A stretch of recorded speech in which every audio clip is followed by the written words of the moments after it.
Welcome to From the Mezzanine, a motion picture podcast. We are two guys from the Midwest who have a passion for all things film and TV. We are not professional reviewers. We do not trade opinions for special access from movie studios. We are not here to sell you meal kits, and our reviews are not influenced by any larger organization or publication. Each week, we put our time and money on the line to tell you what is the best and the worst in theaters, on streaming services, and on video on demand.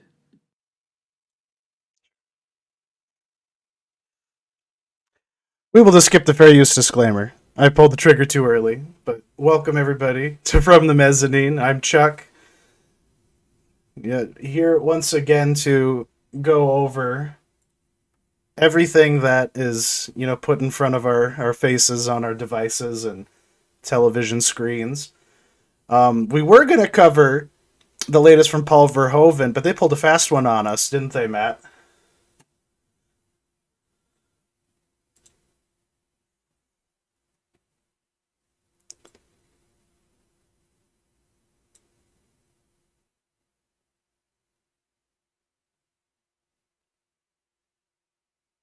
Buggers. Absolute buggers, all of them.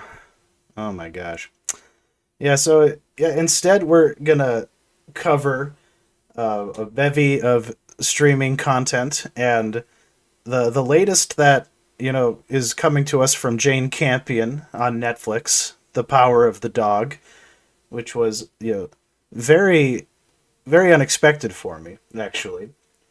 But to get us rolling here, there also was another strange little aborted release of a series on HBO Max, which usually is known for its absolute, dedication to just giving you the best. They were the kings of cable, and they're trying to take over streaming as well. And this really seems like a big fat miss across the board, not only with the content itself, but also with just how it's been promoted and handled. But Santa Incorporated is just a strange little case. I don't really know why they did this to us, but here we are. Like it's at 3% average audience score, and there apparently hasn't been enough reviews by professional reviewers for there to be any true tomato score for this. Why is that?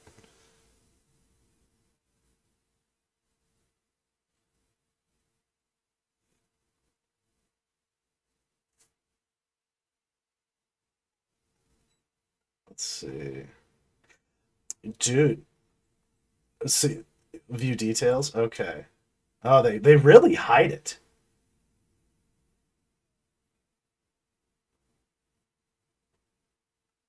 Oh my god, where even are the reviews? There they are.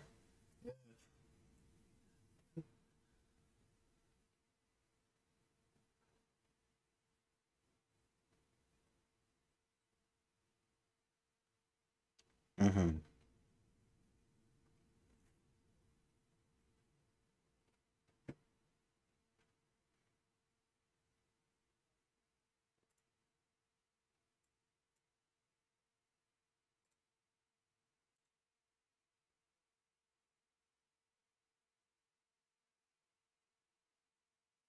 By Fandango, which Warner Brothers has a minority stake in. And so basically, I think that Warner Brothers is responsible for withholding critic reviews because all the reviews are bad. It's getting really bad reviews. So And that is an overlooked aspect of this, is the corporate synergy that goes on between all these verticals and platforms and these content, production houses, and just the incestuous, manner in which they are run. Because it's all promotion. We kind of have to just be real here. And the way that, critics behave these days is like their job is to, cozy up to producers and studios and so on, so that they can have the access to talk about things. And you only do this by kissing the ass a little bit.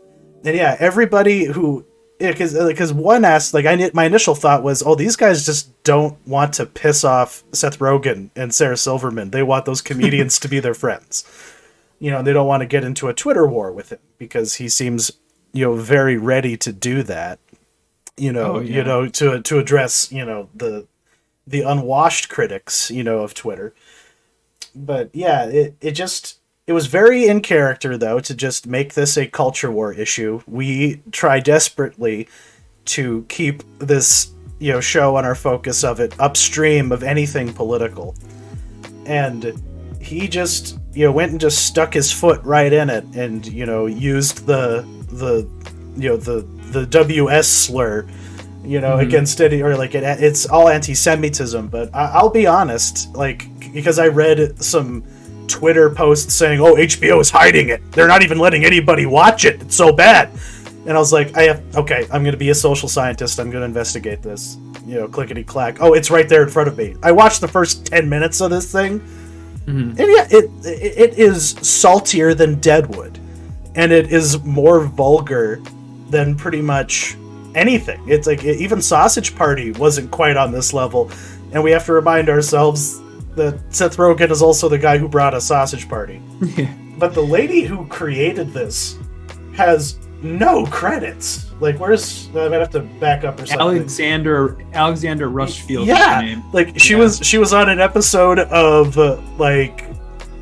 Parks and Recreation. She did a bit part on what was that show, What I Like About You, that weird Amanda Bynes show from back in the day.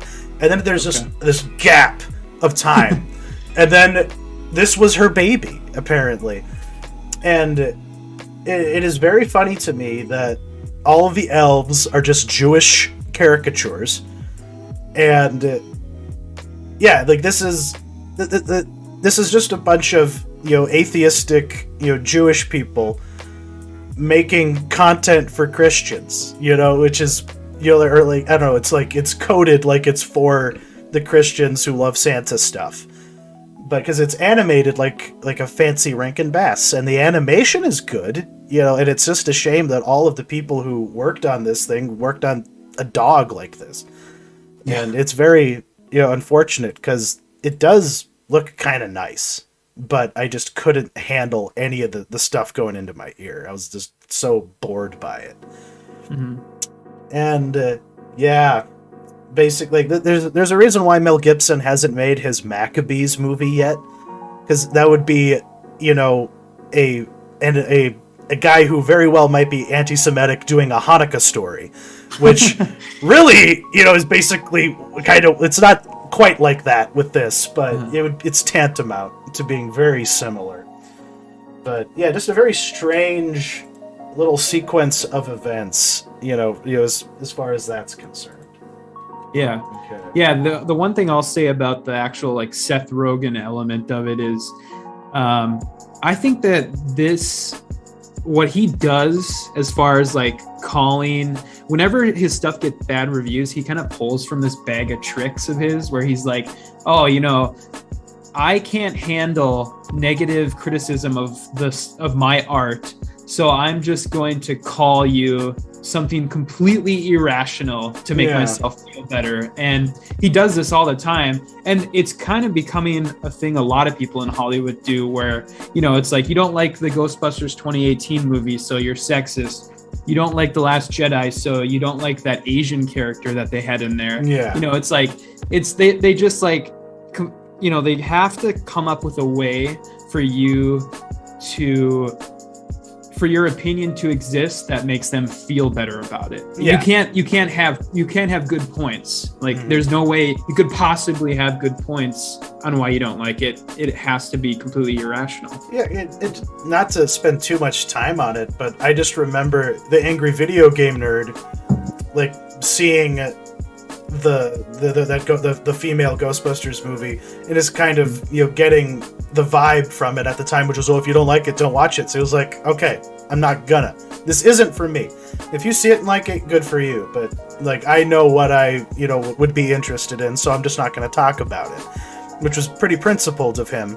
But they just used that as confirmation of his, you know, misogyny or something. and it is very tired. And everybody, who wants to, undermine criticism does lean it pretty heavily into that kind of stuff. And and it's worn thin. Like, people aren't buying it anymore. Because the content speaks for itself. It's a dog shit show that they spent millions of dollars on. And they make no bones about this basically just being the Marxist manifesto, like the Communist manifesto with Santa Claus. Like, even in the advertising, it's like, oh yeah, it's about class structure and like a tiny bit of feminism. And it's like, okay, but did we need this? Was anyone clamoring for this kind of stuff? I don't think so. It could have been. I didn't hear about this until this week. Like, exactly. Neither did I. And now here it is. And we're all just like, okay, thanks, but no thanks. But moving on to stuff that actually is kind of happy. I've always been aware of the Gotham Awards, but I never had any understanding of what they actually were. But thanks to you, I now know that you have to have a budget of less than $35 million to be eligible. So it's where the indie and the mid-major set get to, hang out and celebrate all the work they've done. And the big winner this year, remind me who directed it? Maggie Gyllenhaal. Maggie Gyllenhaal, good for her. Maggie Gyllenhaal. This is her directorial debut, The Lost Daughter, and this won Best Film, Breakout Director, and let's see, Screenplay and Lead Performance from Olivia Colman. Okay. So it kind of walked away the big winner of the night, which is interesting because the Gotham Awards is kind of a good starting point for the awards season. Mm-hmm. This is kind of the trendsetter every year, and the reason why this is interesting is because nobody was talking about this movie. Yeah. And now suddenly, this is kind of the perceived front runner now. Over the Power of the Dog. The Power of the Dog was, I think, considered the front runner before this. For mainline award season, you mean? Or for the Gotham Awards itself? For mainline, like Oscars. Okay. Yeah, so, because people use this as kind of a barometer to gauge, since it's kind of the first one that happens, the first big awards show that happens for the season. Okay. So yeah, now everyone's talking about this, and by all accounts, it's supposed to be really good. It reminds me, just like aesthetically and content-wise, somewhat, of the that movie she did about the kindergarten teacher. Was that what it was called? Oh yeah. So, the teacher or something. Yeah. But the cast in this is exciting. The Dakota Johnson can be hit or miss, but generally it seems like she tries. Mm-hmm. And fucking Ed Harris. My God, I haven't seen him in ages. Yeah, but Olivia Colman's always a delight. So the actors are all there, and and all of the movies that were there, like in the nominees, like Tick Tick Boom, we talked about that last week. There is just kind of a sweet spot that some of these really impressive movies can be made in, and good for them for having a day that is theirs. Yeah, actually, Tick Tick Boom was actually not nominated, I don't think, because of the budget. Oh, it went over? Because it went over. In the article it talked about.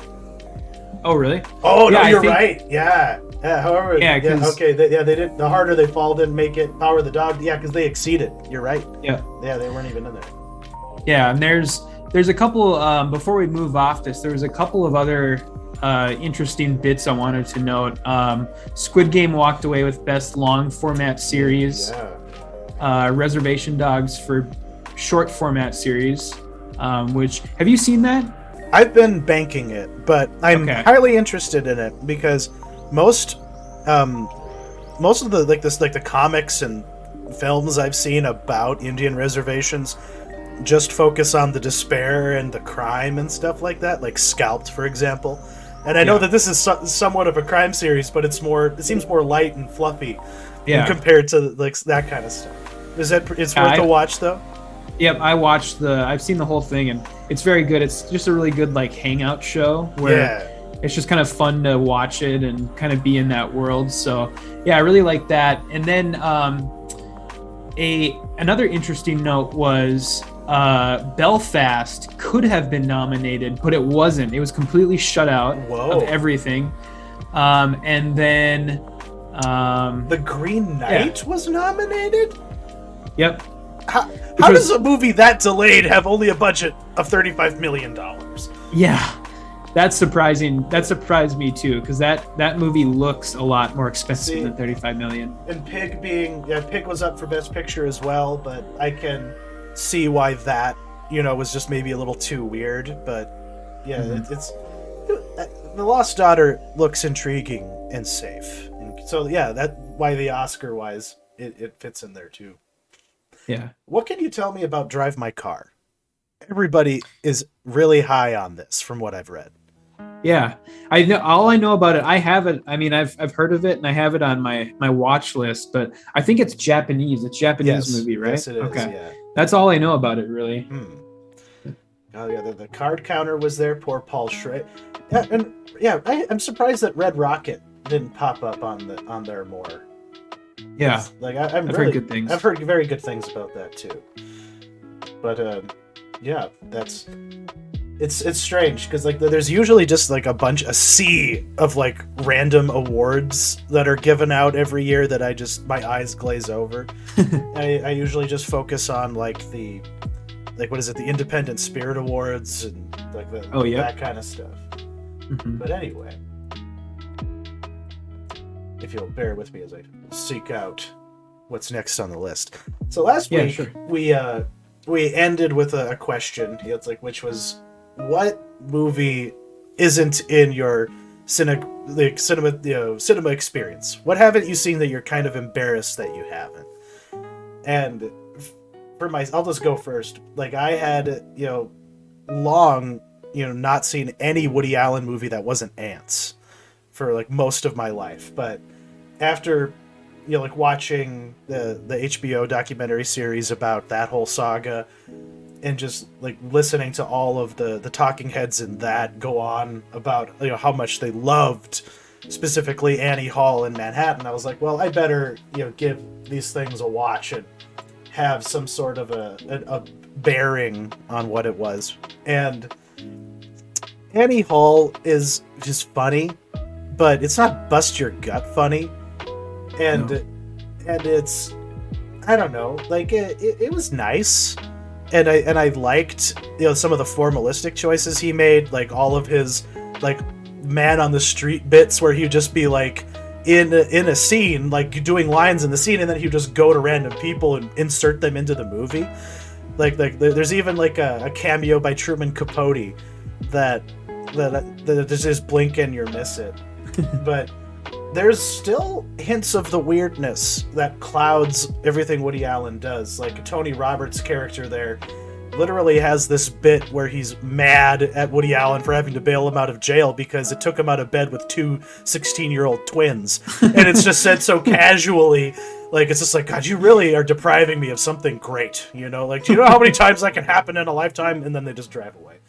But it was a neat little meditation on the collapse of a relationship and all of his different issues. Yeah, Paul Simon's little cameo was hilarious because he's also living with a teenager in Los Angeles. The 70s was just the time where your teenage daughter left the house and moved in with a movie star, and you just had to deal with it, and I guess that was the overall takeaway from it was it's a time and a place, and it's filled with all these wonderful characters. And the one joke that killed me was the Shelley Duvall's post-sex scene where she's oh, thank you for actually I'm sorry I took so long, and he's just yeah, I'm finally feeling my jaw again, and I was just I can relate. I can relate, Woody Allen.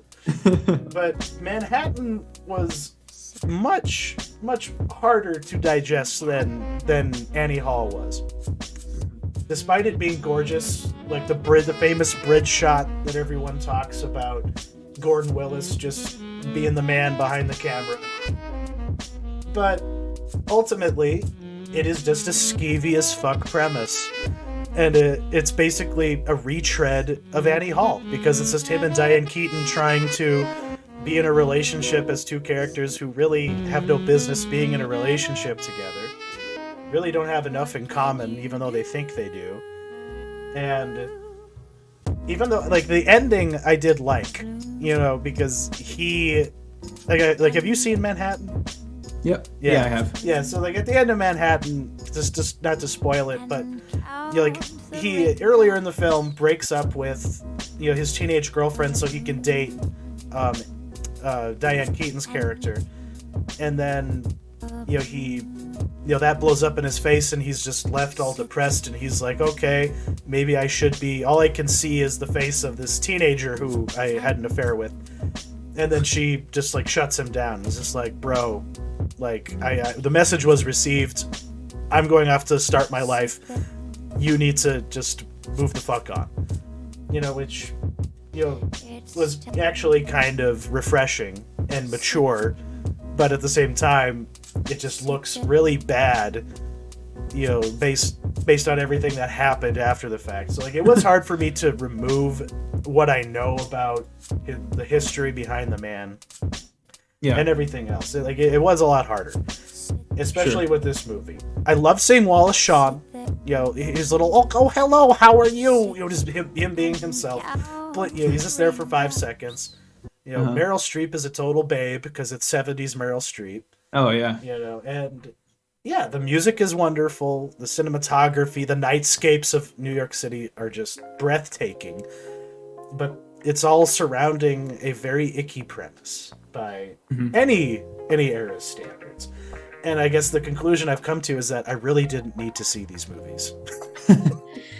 Yeah, what I would say is, so you, other than those two, what Woody Allen movies have you seen? Ants, okay. Yeah. I Midnight in Paris is one that I probably should see. Yeah, that one's good. Yeah. I honestly, one of my kind of weird things is I don't really like his earlier stuff because it's so neurotic. I like his stuff from like the early aughts because he kind of softened in like the early 2000s. My favorite of his is probably Vicky Cristina Barcelona. Oh yeah. Yeah, it's really unlike him because there's no self-insert character for himself anywhere in there, is it? No. Yeah. And maybe you're right. Maybe like everyone's just too married to the past. But a dude this prolific, there's something, everywhere to look at. Yeah. Yeah, and maybe I should give him some time. But our boy Michael Mann made a masterpiece in the 90s, and it took you a long time to actually watch it. But how did you consume it? So I rented this. Okay, because I had to watch Manhattan on Tubi, and they played ads. Okay. But, sure. Yeah. So I rented this, and interestingly enough, when I was looking for it, I stumbled across something called Heat, the Director's Definitive Edition. And so I was like, oh, what is this?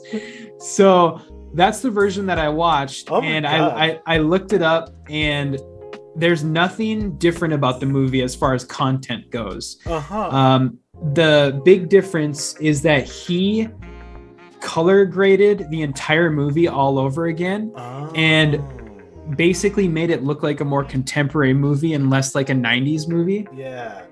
So it's just added another grain of polish on there. Pretty much. So it looks a lot.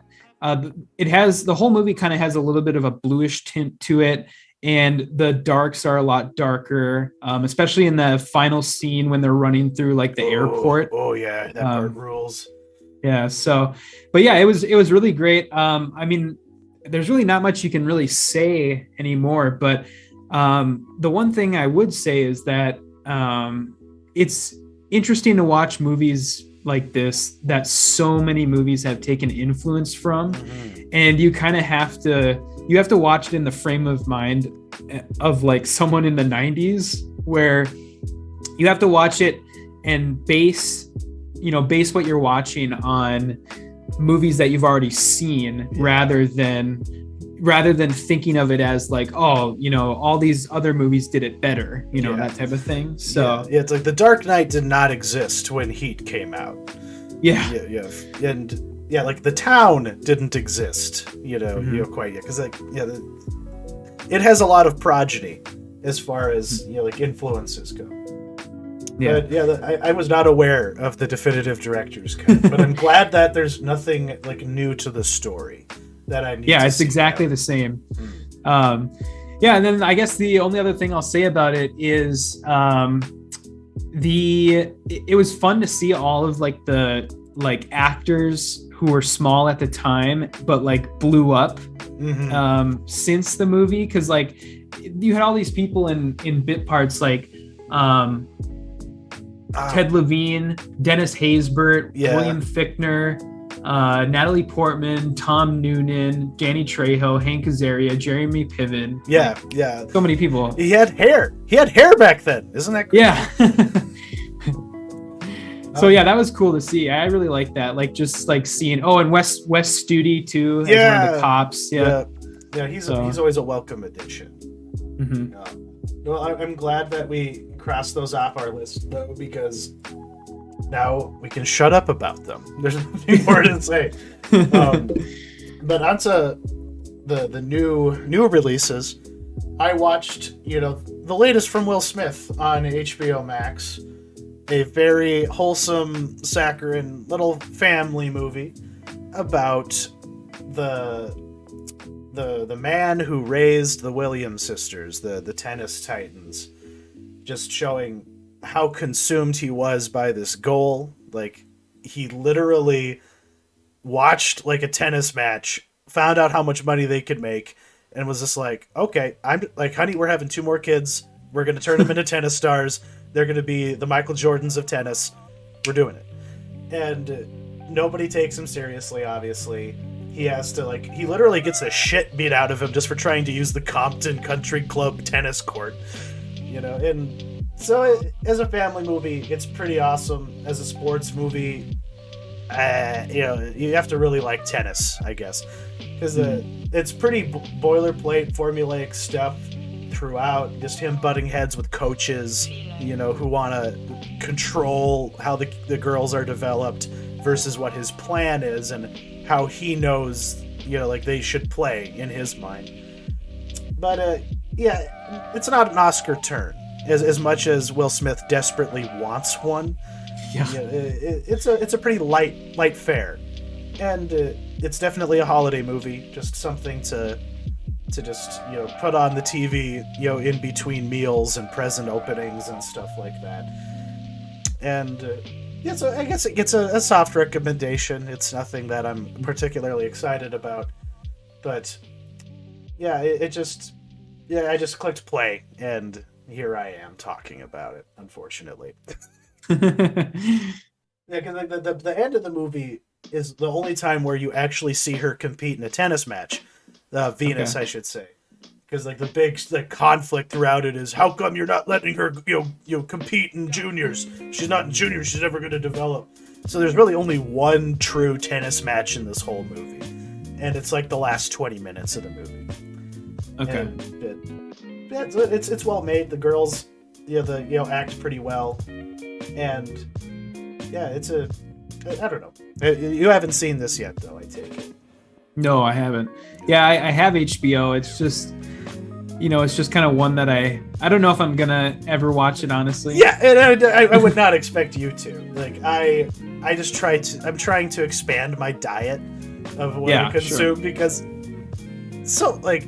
you can only watch so many episodes of Yellowjackets before you're like, I need a palate cleanse. But it's a stark contrast to the next movie I'm going to talk about, which is the AMC Plus exclusive Christmas movie called Silent Night. The premise of this one is it's the Big Chill meets the end of the world. A bunch of like college friends, a bunch of bougie British people all gather at a country house because for some inexplicable reason, there's a black cloud spreading across the planet, and it kills everything in its path. No one can stop it. Everyone is just expecting the end to come, and the government is even handing out exit pills so that every citizen can die peacefully. And it is not a comedy. There's not a genuine laugh in this whole movie. I cringe laughed. Okay. And then it just got extraordinarily real and brutal. Like, okay. Is the youngest son that's the boy from Jojo Rabbit, right? I think so, yeah. He is the son of the director. Oh, really? Of this movie, yeah. Oh god, because he puts him front and center. I looked up nothing about like who was behind it, but the cast just took me because there's just so many awesome, familiar faces, and they're big stars in my mind. But it's a very simple, small movie, and it just has a fucking dark pit of an ending, and it took me by surprise. Because they kind of make you wonder, well, what if this isn't real? Because it taps into the paranoia and the skepticism of the modern age, where it's like, well, why are we just trusting the government? What if they're just trying to kill us all off so that the elites can, live in their bunkers, and just have nobody else on the planet? But there's just this really powerful moment where one of the characters is talking to the son, and he's just like, no, this is real. It is coming. It is happening. And all of the people who, are telling us this are correct. It's just the realization on his face is just really profound. And the final shot is a fucking gut punch. So do not watch this thing expecting to laugh. This is all I have to say. If you're ever going to watch Unlike the trailer would have you expect. Yeah, they're lying. That trailer makes it look like it's going to be a rip-roaring good time. No, it is apocalyptically serious, given its subject matter. Okay. Yeah, but but moving on from that, we're gonna talk about what is probably the next great cult show, if it is given a chance to be birthed into that. But Showtime is bringing us this really fascinating thing called Yellowjackets. What can you tell us about that?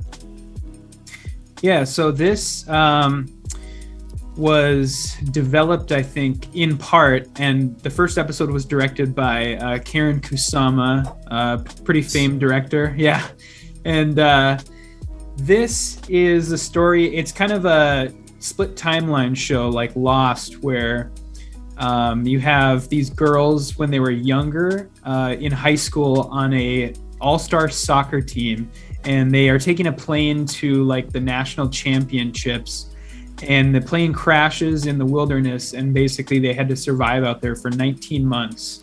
Okay, so they actually give a time frame. I guess that went past me. Okay. Yeah, 19 months. That's what they said in the future, we kind of do a flash forward to them living their sort of 40-year-old lives, and they're all back in their in civilization. And yeah, they said 19 months is how long it took for them to be rescued. Okay, God, think about that. Yeah. So yeah, I mean, I watched this show. I heard good things about it, and then I kind of got Showtime on a whim.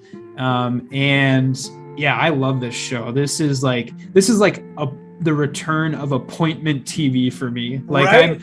I'm the second that we get done tonight, I'm gonna go out and watch the next episode that's on tonight. Well, then that's episode 4, right? 4. Yep, they're on 4. Okay, because I'm a dirty pirate. I'm not torrenting it or something, but I found it because apparently it goes on the Showtime app a day before broadcast. Oh, really? So okay, I have seen the 4th episode. Oh shit! But okay. I'm not gonna spoil anything for you.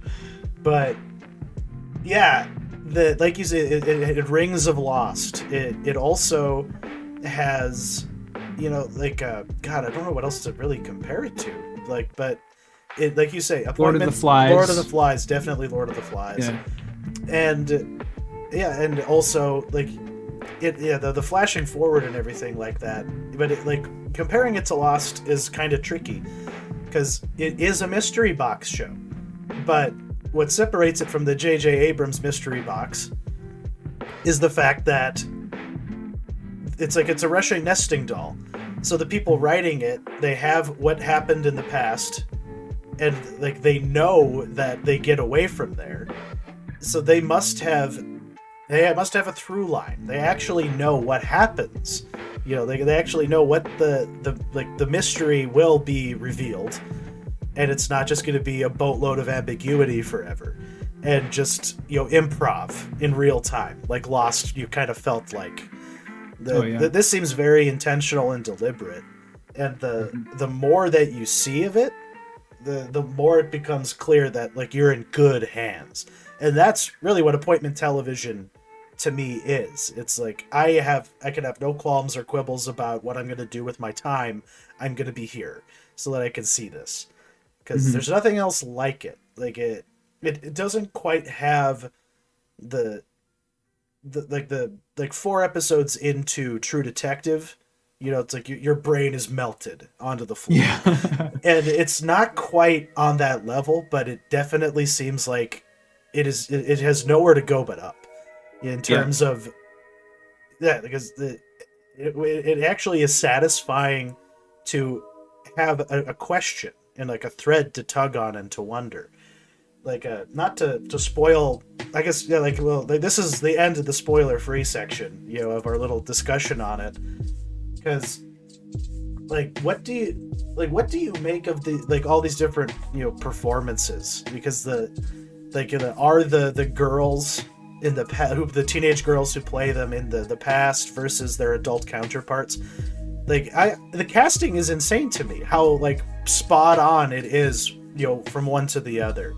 And how much the performances complement each other. Who impresses you the most in the cast? I would say as far as the older women go, the Melanie Linsky is the actress's name, who plays the older Shauna, the housewife, the disappointed housewife. Yeah. She's really good, and she's I've seen her in stuff before. Yeah, Heavenly Creatures, a lot of stuff. Is Heavenly Creatures. That's her big. That was her debut with Kate Winslet. Yeah, and she's in everything. She's been around for a long time. Mm-hmm.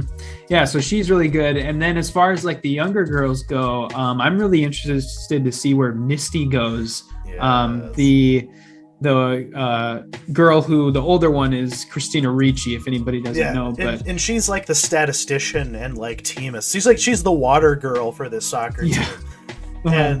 And you can just tell that everyone treats her shitty because she's such a quirky weirdo. But she makes herself kind of indispensable, and that causes her to do something really fascinating, but dooming for the cause of being rescued. But it does, make her feel more essential and needed. So the psychology behind the characters is really fascinating, but it also keeps this from becoming too Lost-like, because there are some supernatural, flavors to it all. What the fuck is No Eyes? Did you catch that? No, what was that? It's an episode. That's in episode 3, I believe. Okay. The one about the adult. It's Tatiana, I think, or something like that. Oh, yeah, when she sees the thing in the mirror. Yeah. Yeah. Okay. That was weird. It's also in the opening credits. So it's something that's going to keep coming up, and it's something that her son is also seeing. Because he's drawing all those pictures, and he says it's the lady in the trees, and you're like, what? And her character is kind of I don't know, I don't know what's a red herring and what is legitimate. Yeah, because that's the thing about with True Detective as my frame of reference. The fans of True Detective were so wrapped up in trying to solve everything that they just chase themselves down into corners. And the Yellowjackets fandom is doing the same thing. Like, these people are just grinding their gears 24/7 trying to piece this thing together instead of just laying back and letting it wash over them, which is how one should watch a show like this. Yeah. Because, yeah, like, all the things that you think are cool are not going to happen. You know what I mean? Like, you're not going to be right. But there is one theory that I find compelling, because it's that character Adam who's always hanging out or like finding contrived ways to be with Melanie Linsky's Shauna. Oh yeah, yep. The fandom think that he's the youngest coach's son, Javi. Okay. And like, that kind of makes sense, but at the same time I'm like, no, that's definitely a red herring, because like, a part of me feels like Javi isn't long for this world. Because the first episode doesn't beat around the bush. It's like something really fucked up happened while those girls were there. Oh, yeah, for sure. And somebody is trying to dig up the past, in 2021. Mm-hmm. And that's there are some things that stretch my credulity a little bit, like why in God's green earth would Ty want to run for a political position, given the fact that she may or may not be a cannibal. And it's like, it's like, what are you doing, lady? Like, if you thought this through, maybe you're better off just doing what you do, instead of being a politician. There's some other things I wanted. Real quick, I wanted to say about the actresses. It's crazy how many like good young actresses they got, because it's really hard to find like good like kid or teenage aged actors, and they found like 8 of them, like 9 of them. Like, it's crazy. They're all good too. Like, there's not one shitty actor in the bunch, and they all are. They got good material, and they got great directors to do these episodes. Like, Karen Kusama, Deepak Mehta did like the most recent episode, Bear Down, and so they're picking some. She's a Canadian Indian director. Okay. Yeah, but. Yeah, like they do really, really well, because they take the material seriously, and this could have been a CW show, but luckily it's something so much more than that. Yeah.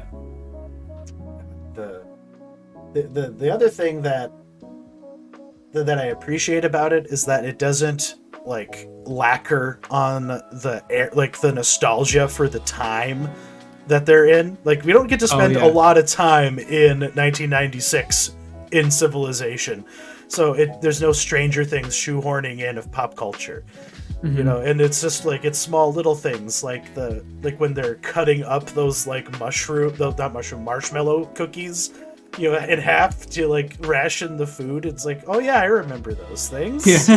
But the Stranger Things shtick is really worn thin for me, and I just appreciated how real everybody seems. They don't seem like just characters in a movie or a TV show. Yep. Because there's some really fucked up imagery in this that really stuck with me, but we'll leave that vague for people who want to see it. But we can touch back on it once the season's done too. We're definitely going to, because if they don't get another season of this, goddamn, Showtime's fucked up. Yeah. Fucked up big time. So hard recommend. Do yourself a fucking favor, find it. And we're gonna stick with Showtime. You got to see the Humans. Yeah. How was that?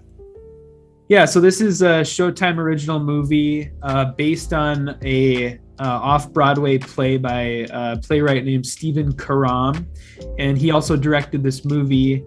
And this was really good. I really like this. It basically follows this family that's gathering at a apartment in Chinatown, like a pre-war, really, really shitty apartment in Chinatown for Thanksgiving. And the sort of like theme of the movie is like, should we, like, our blood bonds really like the most important thing with family? Like, should we make an effort to actually like get along with family where we don't have anything in common with, or we share no common ground? Is it worth it to even make an effort to get along with these people just because you're blood related? And so this is like an anti-Christmas, anti-Thanksgiving movie, because I know there was a lot of people that turned this on after their Thanksgiving meals, because it dropped on Thanksgiving night. So, and that's the wrong thing to do, because it's very dark, and essentially it starts out as just the family getting together, and it's kind of the film equivalent of somebody saying like, "Hey, how you doing?" And then a person going, "Oh, I'm good," but really you can see them like boiling under the surface. It is deeply uncomfortable moments. Yeah, and so as people get more comfortable with each other and drunker, stuff starts coming out, and that's where I'll kind of leave it for the plot. But the really unique thing about this is it's shot like a horror movie, and it's really claustrophobic. It's in this really, just this tiny, shitty New York apartment, and things are falling apart. And there's even like a suggestion of like supernatural stuff going on, where like the person in the apartment above them is constantly pounding on the floor, on the ceiling, and making the light move and stuff. Okay. Yeah, and it happens really suddenly. It's almost treated in the film like jump scares. And so it's really like sudden when it happens. And then there's like other stuff too, like Richard Jenkins' character will like look out in like the little courtyard area of the apartment, and there's these like really shady, faceless characters who are walking around that area, and he's like, "What are those people doing? Like, who are those people? Why are they loitering?" And like, and it's like, but it's shot like a horror movie, so you have these people just walking around, and they're faceless shadows almost, and then there's other stuff too, like lights going on and off by themselves, and like it's really weird. There's almost like this element of it where you're expecting like a ghost to jump out at any moment, but it never actually happens. It never does. So it kind of gives the movie a more of a nervous feel. But yeah, it was good. I liked it a lot. Mounting anxiety, family, the hidden drama that goes on when everyone is just putting up a good front, and then it slowly falls away. Mm-hmm. Yeah, I could see why some people, might have mistaken it for something else. Yeah. Over Thanksgiving, I got to spend some time with my girlfriend and her daughter. And her daughter is obsessed with this Australian kids cartoon called Bluey, and I've seen every episode of it because they're like 5 minutes long. But it's just this dog family of blue heelers who live in like like New South Wales, I think is where they're from. Okay. And it's just their imagination play, and this how committed the parents and like all the other people in the community are towards indulging the weird flights of fancy that Bluey and her sister Bingo have. And let me tell you, if you're forced to watch a kids show, this is probably the best you can hope for, because it's genuinely funny at times, and it's really short, and the music kicks ass. And the one episode I'll recommend is like it's worth the 5 minutes just for the music alone, but it's just Bingo, her little sister, being afraid about going to sleep, and then having this like cosmic dream about like hatching out of the earth like an egg and then flying around the solar system while Closer My God to Thee like plays in different variations. It's one of like, I was just like, this is one of the most artsy things I've ever seen. What the fuck is this? But it's a strange recommendation for me to make, but like this is the mentionable that I have this week. As Bluey. It's fun. The November, my girlfriend Angie's daughter will just boogie for like a minute, and then she'll just like sit down and watch. It's very cute. I actually have a sort of a frame of reference for this show where There's another podcast that I listened to where the host has talked about this and has kind of said similar things to you, where he said that, like, if your kid is gonna watch a kid's show, make it this show, because there's so much trash out there, like Paw Patrol and stuff like that, that if you have to watch a kid's show, make it this. That's kind of the sentiment I got from it. Yeah, absolutely. And it's a hangout show, because it's literally just these parents hanging out with their kids. It's like, no, honey, I can't play with you. I'm doing this. You need to figure out what you're going to do on your own instead. Or, okay, yeah, we will play tickle crabs today. And then the kids walk around the house like crabs and just like tickle their dad at every opportunity. It's very simple, and it's not like Peppa Pig. There's nothing annoying about it, and that's really why it wins, because it's not insufferable in any way. Sure. Yeah, and your mentionable this week is a book. I have never heard of this. Yeah, so this is really interesting. So this book, it's called When Darkness Loves Us. And just a little background, this book was written in, I think, the late 80s. And this is part of a collection called the Paperbacks from Hell collection. What the hell and is that? What this is it is, I don't know if you're familiar with the author Grady Hendrix. I am not. He's a modern horror book author. He's done, I think his most popular stuff is a book called Final Girl Support Group. And I have heard. I heard of that one. Actually, he was on last podcast. Now that I think about it. Yep, he was. Yes, he was. So yeah, he's pretty famous for like a horror writer, and what he did a coffee table book that was called the Paperbacks from Hell, where it was basically a coffee table book of covers of horror novels from the 80s and 90s. Okay. And then what he did is he republished all of these books and put them in the series called Paperbacks from Hell. So you can get them now. And the premise of it is these are all like lost horror masterpieces, basically, like stuff that kind of got lost in the shit show of like crime and horror books from the 80s, Yeah, because there was a glut.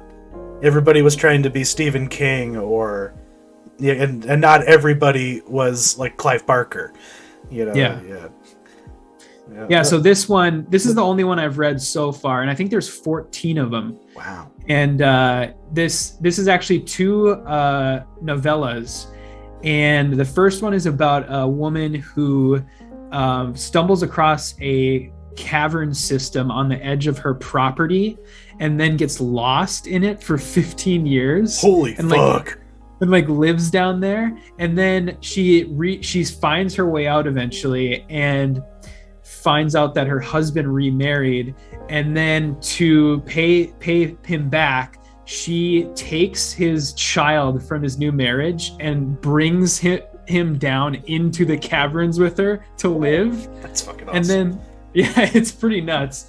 And then the second novella is a completely shifting gears. It's about a woman named Martha who is living with her parents in a farmhouse, and they both die, and she's like mentally handicapped, and she basically has to learn to live on her own.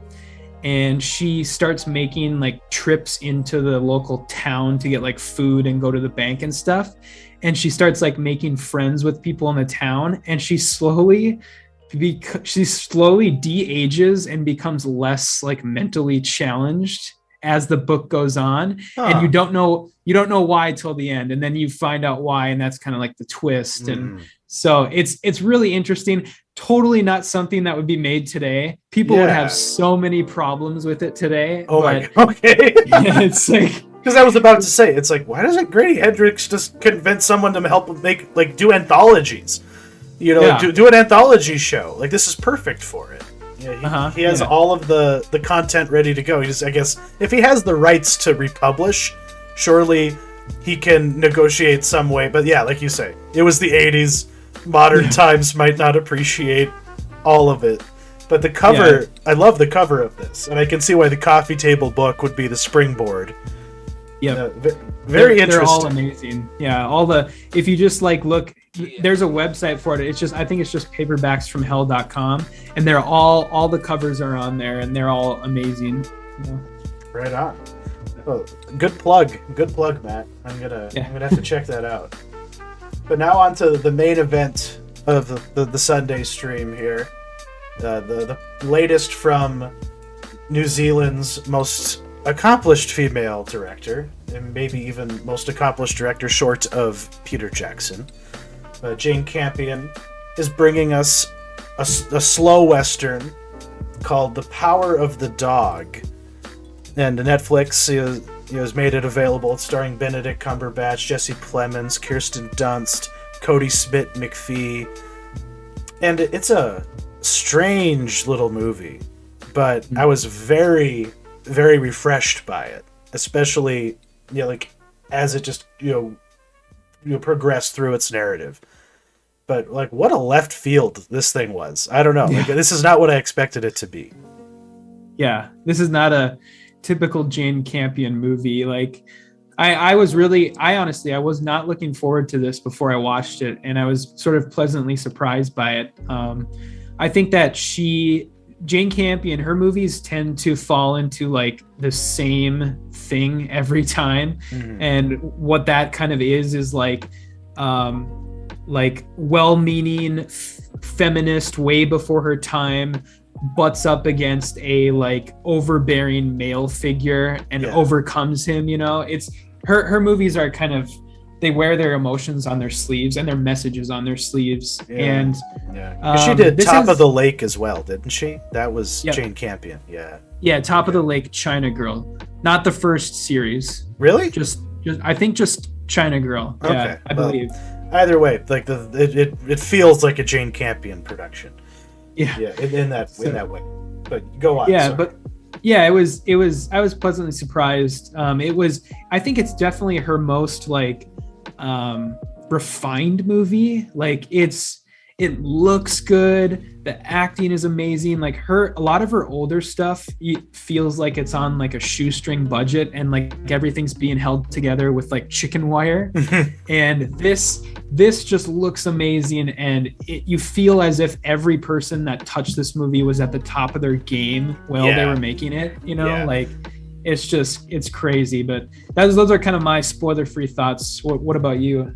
Yeah, it was very restrained, but at the same time, it looks amazing, and the music is like it's understated. Even the performances, like from like Jesse Plemons and Kirsten Dunst, it's like they aren't really the focal points, I know, but I still found their performances to have a lot going on in them.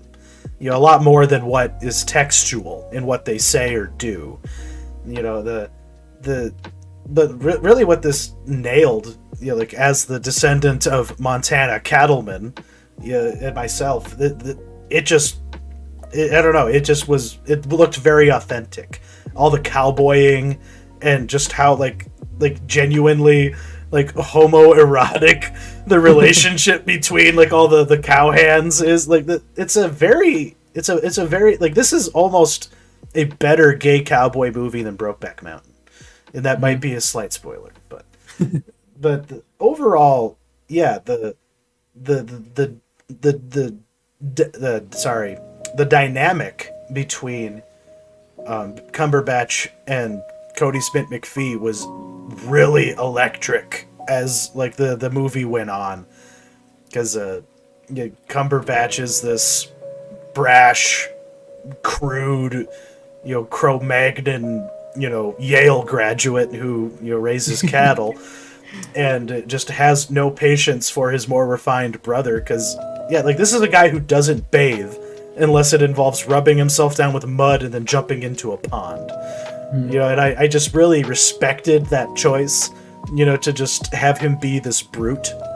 But at the same time, it's like the minutia, like showing like he literally castrates a calf on screen. You know, like they hold no punches at times, but then they hold back. You know, and it's just it's a very like still movie. It's like it's showy in small ways, and I appreciated that because yeah, like with somebody of her pedigree, she could just be, you know, behaving like Ridley Scott and indulging in every, you know, small desire creatively that she might have.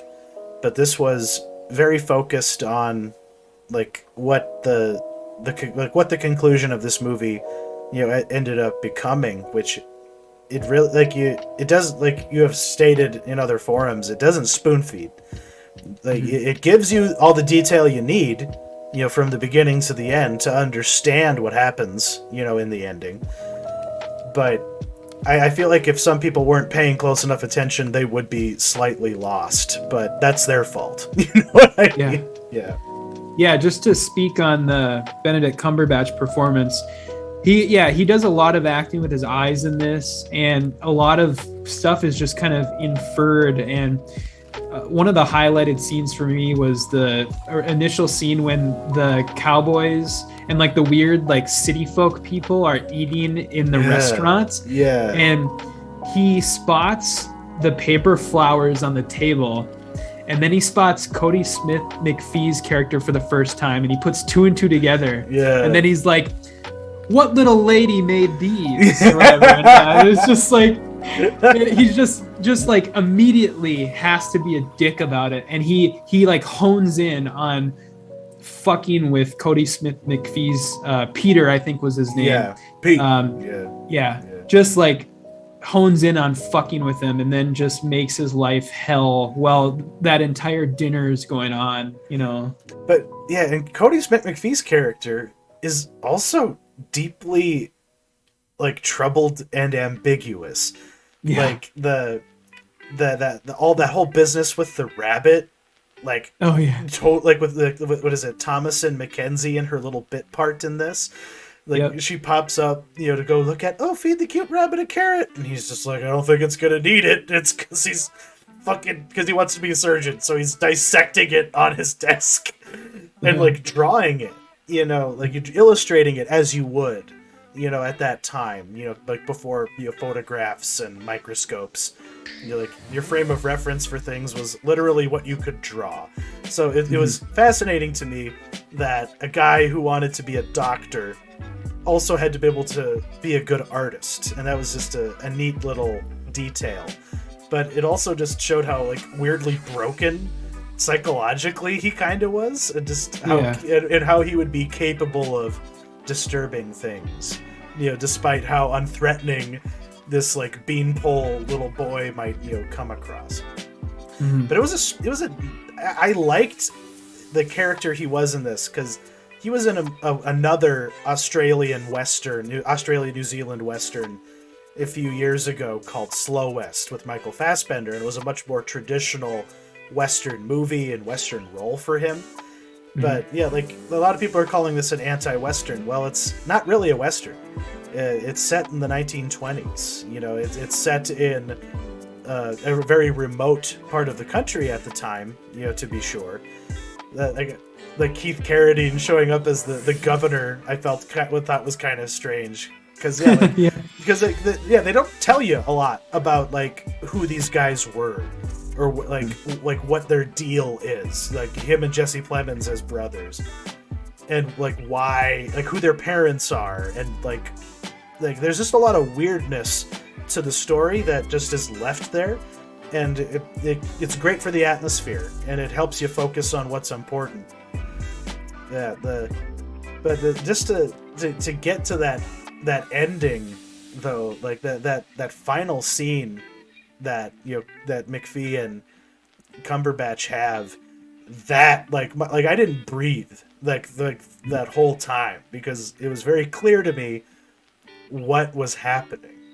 You know, you know, like, and like I don't know, I really, that was the highlight of the movie for me. It was like how you go from Nancy Boy, you know, and the antagonism, to this weird little moment of intimacy that is very much just a scorpion and a frog scenario. Yeah.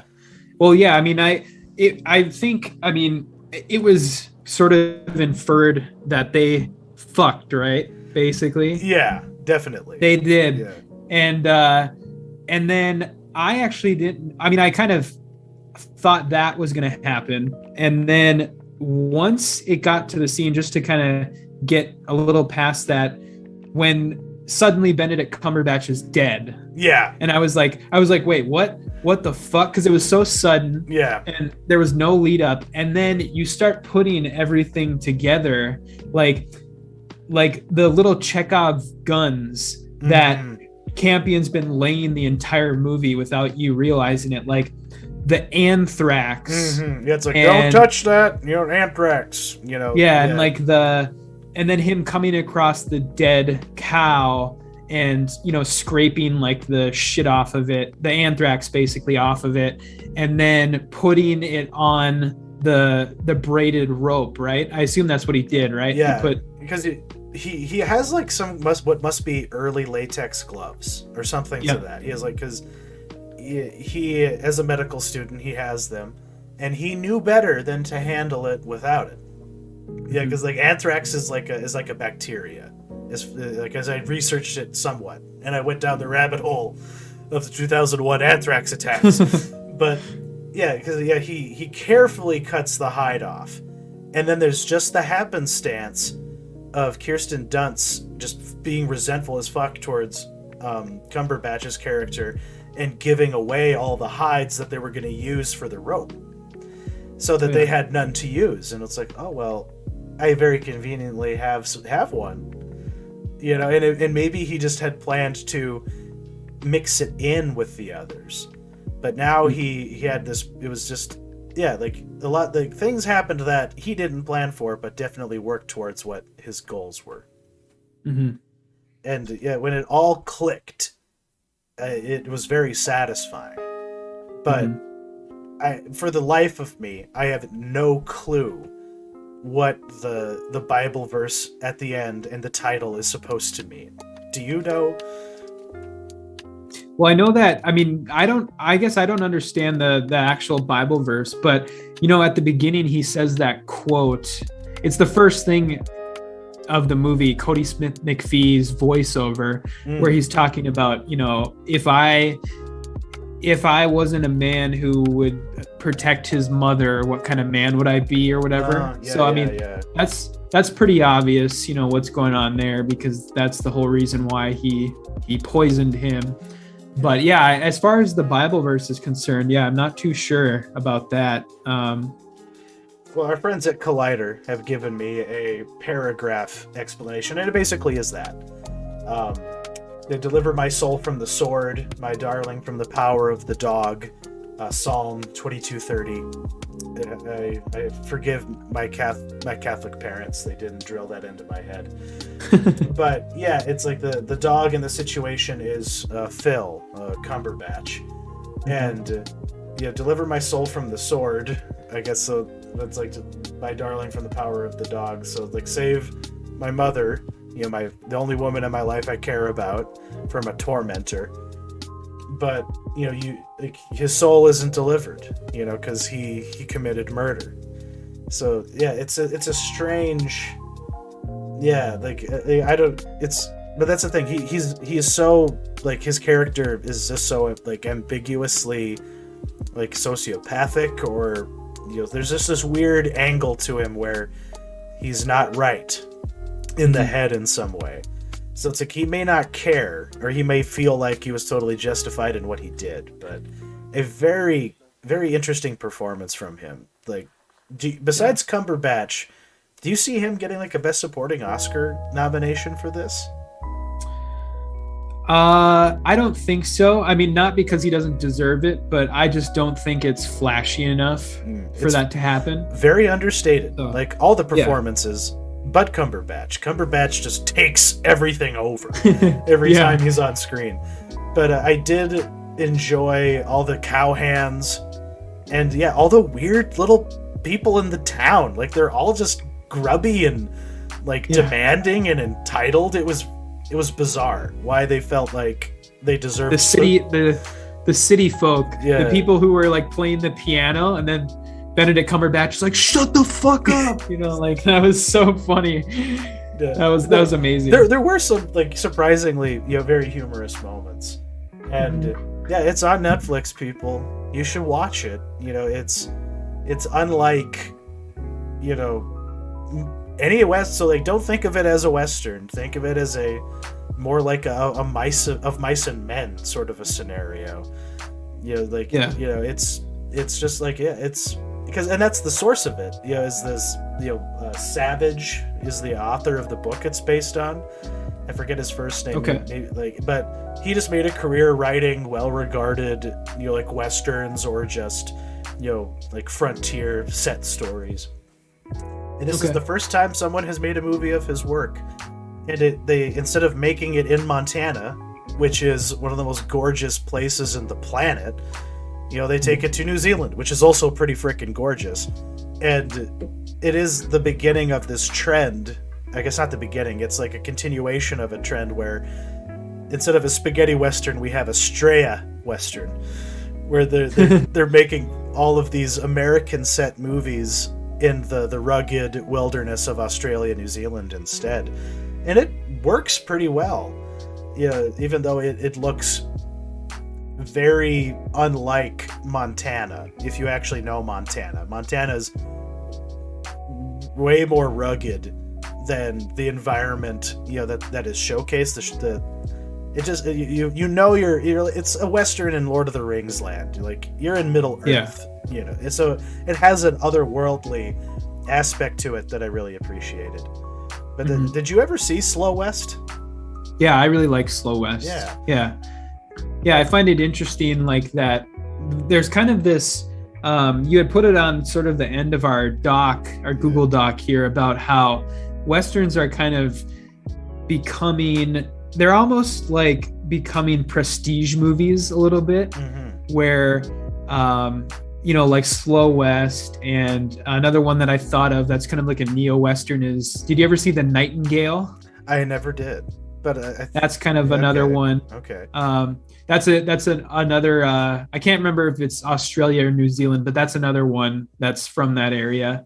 But yeah, it's almost like they're becoming these kind of small prestige movies, and it's such like a far cry from where Westerns were so long ago. Like in the 50s and the 60s, Westerns were like the Marvel movies of their day. They were just cheap, like action flicks, and now they're like these slow moving like dramas, Yeah, or even their horror movies, like a Bone Tomahawk, or a more recent one called The Wind.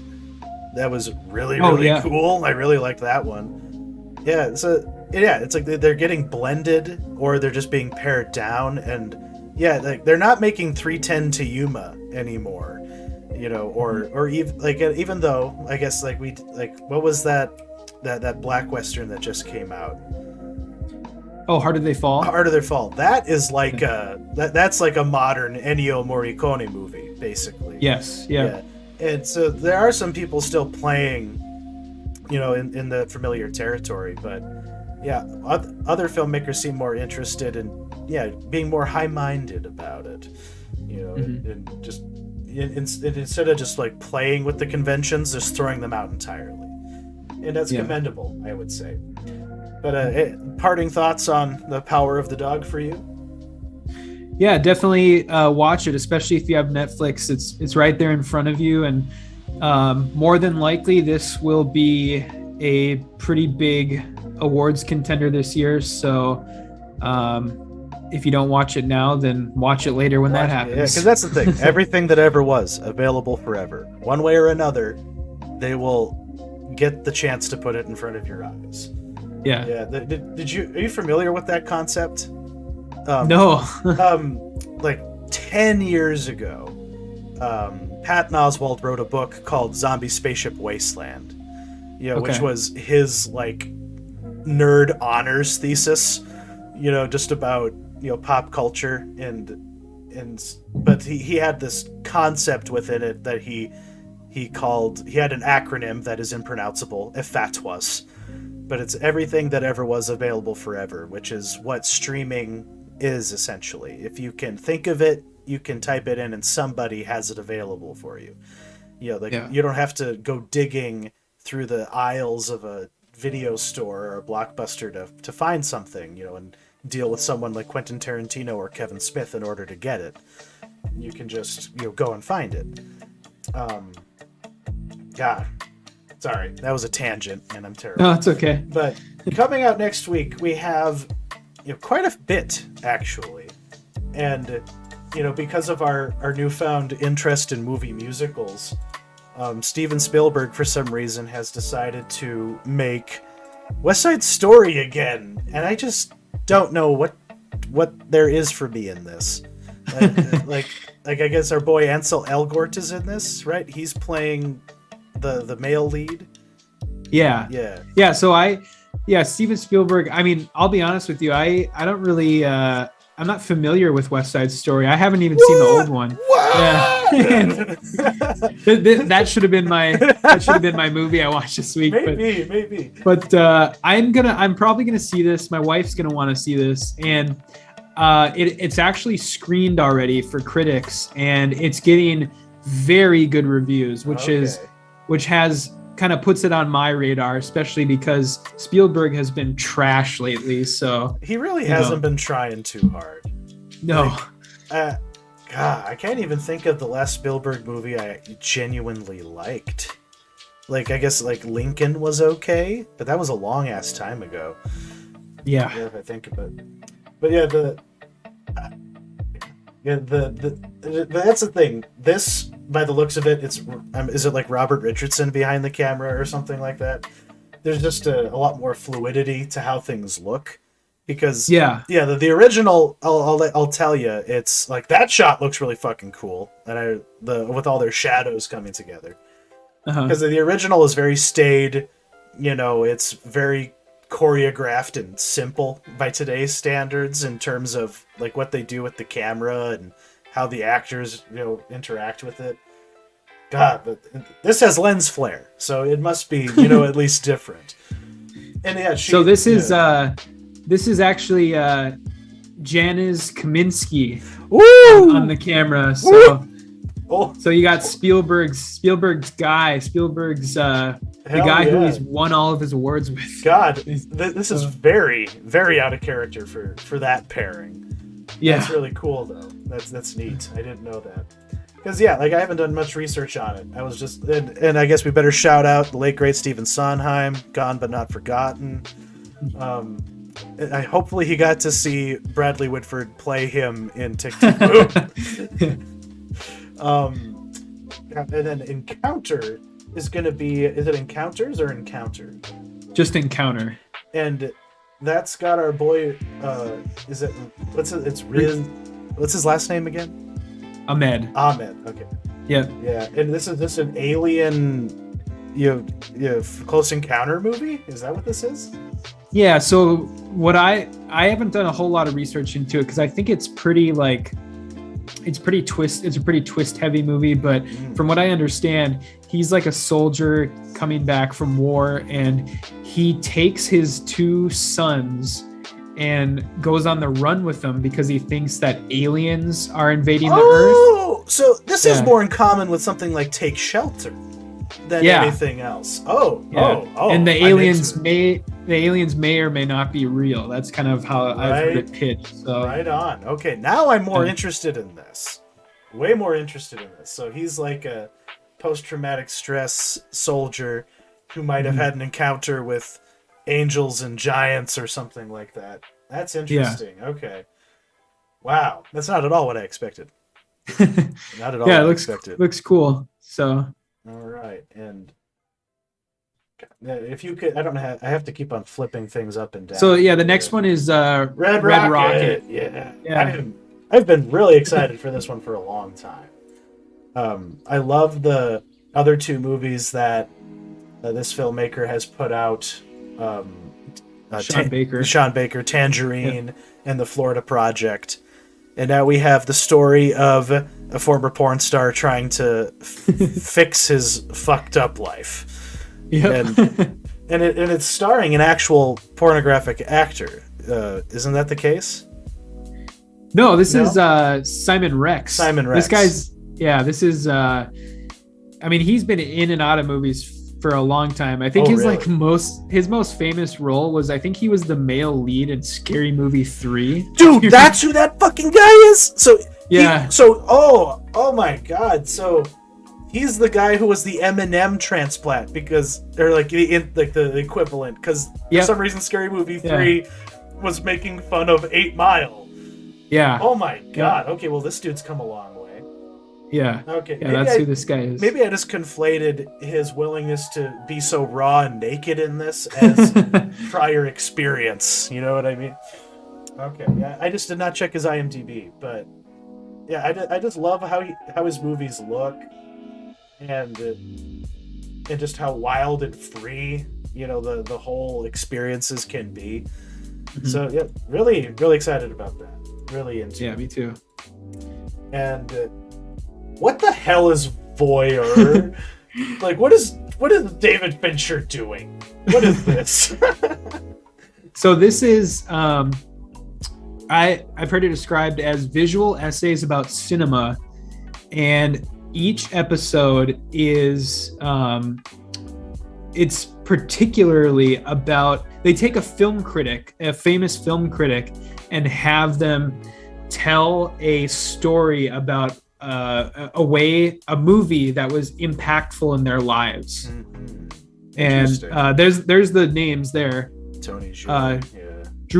Drew McQueenie's on there. I know Drew McQueenie from former Ain't It Cool News reviewer. No shit. Okay, that's interesting, because he was one of the only readable people on there for a really long time until he got the fuck out. Yeah. Okay. But yeah, it's basically they're interviewing film critics, and then they make a visual essay about a certain movie that was important in their lives. And yeah, this is from Fincher and David Pryor, the director of the highly underrated Empty Man. That movie fucking knocked my socks off. Yeah, that movie was awesome. Because it wasn't that, like, didn't David Pryor, like, wasn't he? Did he used to work for Fincher? Isn't that what it was? Yeah, I think so. I think he was like a AD or something. Okay. Yeah, because very interesting though. Because initially when I saw it, I was like, we already have film, like, your cinema, like a Film Odyssey or whatever, like that mega series is. If you've ever checked that out. Okay. It's a dry British academic investigation of the history of cinema. And that's what I thought this was kind of trying to be, but now that I understand it's more personal, and that I'm a lot more interested than I maybe was when I first saw the trailer for it. I was just like, do we need this? Why are we, like, David, you should be making the 3rd season of Manhunter or Mindhunter. What are you doing? I need to see Dennis Rader arrested. Come on, you know, that's what I want from it. And then lastly, I am really excited about this. HBO is bringing us a true crime, British British murder mystery type of a thing called Landscapers. Like, the premise is basically this couple are accused of murdering, like, the parents of one of them and hiding their bodies, and trying to cover it up for like a decade or more. And it just looks very fascinating. Mm-hmm. Very fascinating. Yeah, this is from this was originally a Sky Productions, the British TV channel, and they've kind of been on a roll with HBO. HBO and them have had a partnership for a long time where HBO will bring their shows over. Mm-hmm. I don't know if you ever watched last year, Years and Years. Did you ever see that show? I never did, but I probably should watch it though. That's another one too, and they've had others too. They have kind of a partnership going on, but yeah, really, really looking forward to this. And especially because it's kind of a lot of, I mean, other than the actors, of course, there's a lot of new blood with this. The writer has only written one other thing, And then the director is actually Olivia Colman's husband, who hasn't done a whole lot either. Okay. So as long as he does better than Ben Falcone, I will allow this nepotism to happen. Yeah. Just because your wife has won or been nominated for an Oscar doesn't mean you have any talent yourself, sir. Yeah. For sure. Well, more yeah, and then sorry. Real quick, one other thing I wanted to mention. I don't know if you saw it or skipped over it or what, but this week also the final season of The Expanse premieres. Oh, I guess I skipped over it. I didn't see it. There I did skip over it. I apologize. That's okay. I have been into this show from when it was on Sci-Fi. Like when it first came out. But oh my god, I'm kind of sad to see it go because there hasn't been an enormous amount of worthwhile science fiction since things like Battlestar Galactica went off the air, and this has been a gem, and it'll always be there. Amazon made sure, but this is the end, boys and girls. Yeah. The end, and it really is the end because I don't think there's more books to adapt. And there's the last one came out on the 30th of November. Wow. So the really excited to see how this all shakes out because things need to get settled between like who's going to win out the belt, Earth or Mars, or all of the humanity that has moved on into that other galaxy. Or that other like weird bridge universe that they can access, but just a really heady, really grounded, hard sci-fi, realistic physics in the space flight and space combat. You really can't ask for much more, and yet they still have time to have aliens. Like at the end of this trailer, we get a glimpse at like a weird like dog creature, which is the first entry, except for like the weird biomolecule that causes everything in the early seasons. Who are you gonna miss the most when the show is over?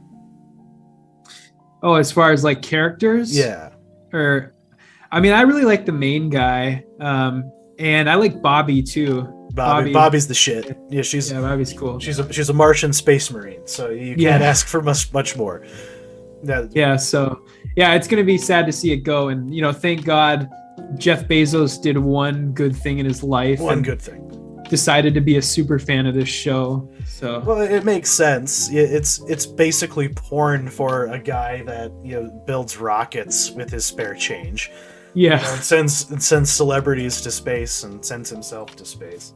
Yeah. Yeah, because after this is gone, from new content, we're not going to get any more of it. We're not left with much. Like I know that Apple Plus has that really strange looking alternate space race show, for all mankind, and I'm just skeptical of it. I just haven't I've watched that. But you have, okay. It's good. Yeah, it's good. So they have that, and they have Foundation. So it's like there is something else to pick up and run with. And HBO, of course, has Raised by Wolves, which I fucking love and can't wait for more of that. Yeah, the trailer came out today. Oh, it did? Well, good. I have something to trailer for season 2. I got something to look at later. I have something funny to mention about that. During the pandemic, the creator of that show fled California, and he and his wife moved to Bismarck. And oh, really? Yeah, I one of the girls I work with, she met them at something that was happening around that time, and they bugged out of California and came here of all places, and they were here for a stretch. It wasn't just a visit. They rented a house and hid out here for some reason, and it blew my mind that was something that happened. Yeah, crazy. Yeah, well, so now that we've kind of got all those things out in the open, just to kind of let anybody know that's watching, we're going to do another special episode next week, because we kind of took a look at the releases, and there's some stuff in there that we're interested in, but nothing really really piqued our interest that much. So we're going to do a ranking of the streaming services in the year 2021. What's the best and what's the worst, and who's got the best library and who's got the best UI, and we're gonna look over everything. So that's what we're doing next week. Yeah, we're gonna be very, very hard, because we're not gonna let anybody slide. Just because you have The Sopranos doesn't mean you're the best. HBO. Yeah, because that is Well, obviously you have to discuss this a little bit more ourselves to determine what the qualities we're looking for really are. Yeah. Because when I initially did my spit take on my list, and then I watched Yellowjackets, and I was just like, well, shit, Showtime's like really trying hard now. So I'm kind of sweating what my choices are going to be. Not to be frank, but yeah, that'll be fun. Yeah. And we're also going to have another parting question, something to think about. If all of the the intellectual property, the different comics, books, graphic novels or concept albums, so because they've long been threatening to make Coheed and Cambria into a movie or TV show, but frankly I wish they just wouldn't. Not that I'm gonna pick that for this, but the question is, what's a intellectual property you want left the hell alone? Whether it's adapted in the first place, it's never been done before, everyone waited for Wheel of Time to happen, but should it have happened? Or what's something you don't want to see done again, whether it's Halloween or Scary Movie or any of those movie franchises, whatever it might be. If you're just sick of it and you don't want it anymore, or you want to conserve it, are you going to be a conservationist? Or do you just want them to keep scraping the bottom of the barrel, of your favorite properties, every time they need to fill their release schedule in Hollywood? But that'll be the question, and we'll all have to ponder that. As usual, Matt, when he's able to review things, he'll pop them up on Facebook, and I'll actually include a link to your page this time in the description. Okay. Thank you. I want to real quick mention too, earlier today before we went live, I posted a pretty lengthy, I guess I would call it an essay on there about the corruption of Rotten Tomatoes. Mm-hmm. So this kind of ties in with that Seth Rogen story from the beginning of the show. But if anybody who's watching this wants to take a look, it's over at my Facebook, and Chuck will plug it. So yeah, I'll be a better producer this time around and keep a link in there. But as usual, this is From the Mezzanine. Thank you so much for joining us. Have a good week and drive safe. It's getting cold out there.